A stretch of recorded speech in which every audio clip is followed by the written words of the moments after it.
I'm coming at you live on tape from Sydney, Ohio. And today's movie is The Mousetrap on Peacock. It is the first full length, or was the first full length horror movie announced after Mickey Mouse horror movie announced after Steamboat Willie became public domain. It is the first one we've gotten, and we've also got Screamboat coming up next year. They expected to be in a list of many candidates, and they were just pretty much them when they announced it. Now, the thing is about this movie, I've noticed, is it has American actors and it was shot in America, but it is not an American movie. It is a very British movie. What they were going for was a 90s slasher feel, and I'm going late 90s slasher feel after Scream came out. If you go early 90s, you're still in that Friday the 13th, Freddy Krueger vibe. Cat, stop messing with things. But after Scream came out, it rejuvenated the horror industry and changed things. And it has that feel to it, but it also has a very British feel to it. It goes over into British farce at one time. It uses British slang in it. Some of the characters are very British characters, which is explained because the writer is British. Now, when I'm going into the movie, I will point out these British things that are British in the movie. And if you look at it as a late 90s slasher that is British, it is actually not a bad movie. But if you compare it to modern slashers, it is bad. But if you look at it as they're going for a late 90s slasher and it's British, it actually entertains. So we'll jump right in to the opening scroll in space, saying they're not affiliated with Disney or any of its subsidiaries, though they would like to be. And this is a non-Lucasfilm space scroll. And then we jump into the movie.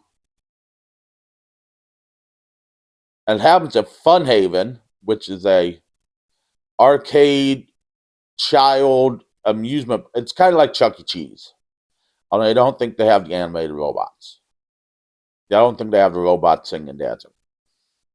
And our hero, Alex, gets turned down by a child who tells her she should date men her own age. And then Alex and Jaina, our employees, get told by their British boss, who is also the writer of this movie, who goes by the name Mike and the name Tom Collins, that they have to stay late because there's 8 people coming in for a birthday party. 8 kids coming in for a birthday party. Mike then goes into his office where he's watching Steamboat Willie. I was about to talk Screamboat Willie, but I didn't. And then there's Mickey Mouse mask talks to him, and we assume he is the killer throughout the rest of the movie. Jaina, though, abandons Alex for a guy after talking Alex into letting her. And then it is revealed that the 8 people party is actually Alex's friends throwing her a surprise birthday party with boobs on a cake. Which is a British joke because Americans wouldn't mind boobs on a cake, but British people would. Now, the person telling this story is Becca from the party, who is in jail and is their lead suspect, and uses the term pissed, that she doesn't care if Tom Collins, the manager, got pissed and ran off to Vegas or did something else. And pissed is British colloquialism for drunk. So it is another sign that this is a British movie. Back to the story, Alex and her friends decide to do a drinking game, which Ryan the guy also in the hockey jersey, besides Mike/Tom Collins, which he has a drink named after him, is in the same hockey jersey, decides to make it an actual competition, not just a friendly drinking game, because he is the hots for Alex.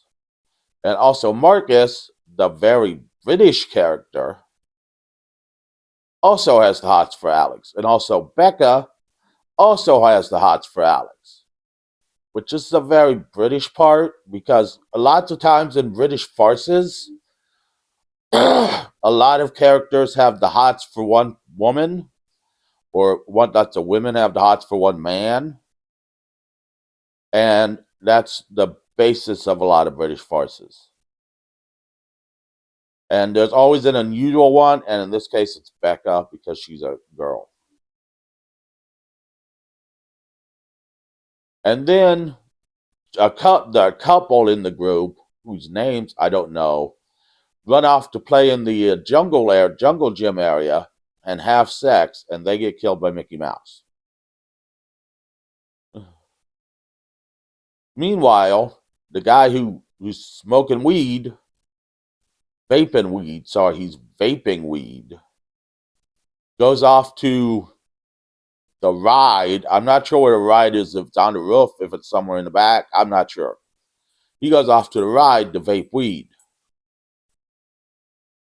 Ryan passes out somewhere drunk, and we find out Ryan's got friends at a local bar who are going to rough up Alex. Not Alex, Marcus. They die, though, from Mickey Mouse. So then, all the doors are locked, chained shut. And you hear the girl from the couple, who we already know is dead, saying, "Come find me." So they start a game looking for the couple. And the one girl, blonde girl, whose name I don't know, but I think is a very British version of a bimbo, finds Mickey Mouse in the jungle gym and gets blood on her and runs to tell the gang that's not her blood and Mickey Mouse is a killer. Meanwhile, Becca is in laser tag and runs into Mickey Mouse, and we see the strobe light, when she damages her flashlight, hurts him. So then Alex, Marcus, and Bimbo go to turn the fire alarm on to get people there, to get the fire department there to get them out. Jaina, the guy smoking weed, though, he almost gets killed. Then he meets up with Becca, and they try to get out of laser tag, and Becca gets her ankle slit, and the guy smoking weed gets killed. I remember now, his name is Danny. Jaina, who's just returning from her guy friend, probably making love in the sweet back of a car. Only good place to make love at is in the back of a car. Gets killed trying to come back in. The blonde chick, the other blonde chick, who seems clueless, gets killed when Alex turns the fire alarm on, and they find out all their phones are missing. So they blame Ryan, who goes to confront Mickey Mouse and gets his head bashed in with a wrench. But don't worry, he's still alive. And then they use the strobe light on Mickey Mouse to stop him, and they're going to defeat him. Ryan gets his ankle busted with the wrench, and then Mickey Mouse somehow knocks the light down and teleports away. Yes, Mickey Mouse can teleport in this one. I bet you never knew that was one of Mickey Mouse's powers. So they decide to play a game with Mickey Mouse. If Mickey Mouse can find them in the jungle gym area, in 5 minutes, he can do whatever he wants with them. And then they trap Mickey Mouse when he finds them with a strobe light and get ready to unmask him when he turns the strobe light off and teleports away. And then teleports back and cuts off Alex's head with a sword. Where Mickey Mouse gets the sword, who knows? I think he pulled it out of his ass, his giant mouse ass. And that's pretty much the end of the movie.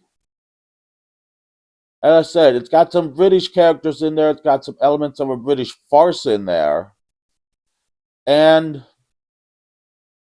a woman is pretty much the lead character and the leader in the movie, which is actually kind of modern British, but also goes back to 90s slasher where a woman was always the leader. Marcus is kind of useless, but he's kind of uptight.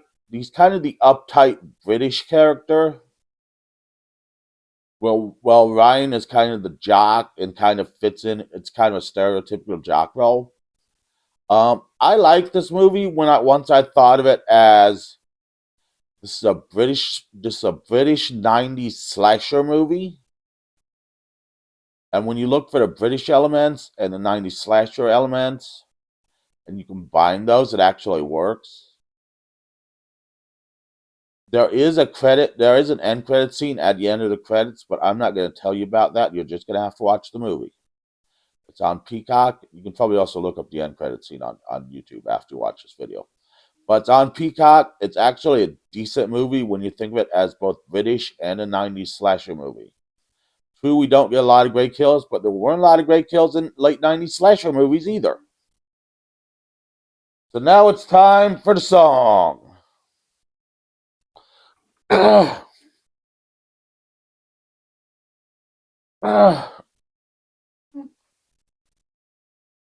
Think about all the crappy kills that were in Scream.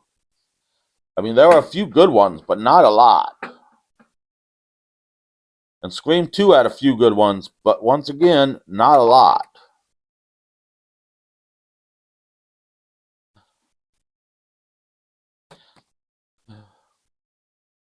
He finds himself unemployed. He used to make smile all the girls and boys, but they say they don't need him. Sent him on an endless weekend. He looked all around, couldn't find a job. Things looked bleak. How was he going to eat? Picked up, found a goal, filled that empty hole. Now he's a killer, a serial killer. He's going to maim, he's gone insane. Mickey Mouse will make them pay. He's a killer, a serial killer.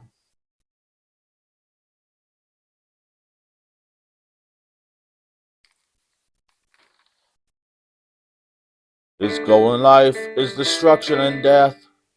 All of those who see his ears crest, he makes them pay with little ease. He's killing them like they got a disease. He's a killer, a serial killer. He's going to maim, he's gone insane. Mickey Mouse will make them pay. He's a killer, a serial killer. He's got 8 fresh in his sights. And man, this will be a long night.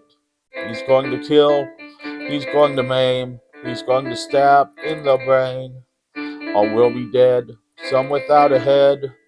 And in the end, when he's all done, Mickey Mouse will once again be number one. He's a killer, a serial killer. He's going to maim, he's gone insane. Mickey Mouse will make you pay. He's a killer, a serial killer.